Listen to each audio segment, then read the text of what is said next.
Welcome to the next podcast in the series of 31 Weird Places to Read a Bible, a book I did a few years ago where I relate a place in life to a particular Bible story.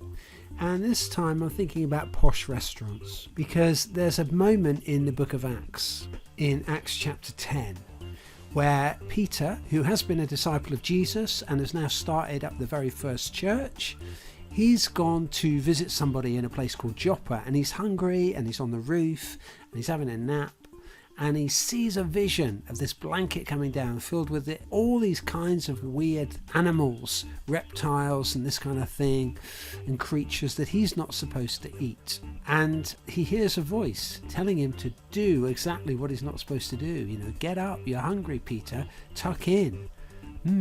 Snake and kidney pie, what could be better? And the thing is, Peter's horrified because this is crossing a boundary, a line in his life, and he's not quite sure what to do about that. But he hears the voice again saying to him, Peter, eat this stuff. It is no longer out of bounds to you. And then just as he's had that vision, he hears a knock at the door. He goes down and there's a bunch of Romans on the doorstep who have come to ask him to tell them about the good news of Jesus. Now there's a couple of things going on here.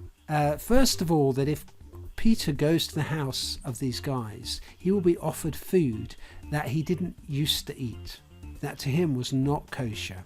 And this vision has told him, you know what, you've got to befriend these people, you've got to cross these boundaries, you've got to reach into their lives, don't worry about being contaminated, eat whatever they give you to eat, which was something Jesus had talked about when he was teaching his disciples earlier on. And so this food represents two things. It represents sharing a life with somebody else, and also reaching out, crossing bridges into other people's lives, bridges that might at first seem a bit strange. And Peter does it, and he reaches out, and before you know it, loads of these people, loads of the Romans that came to visit him, have become Christians.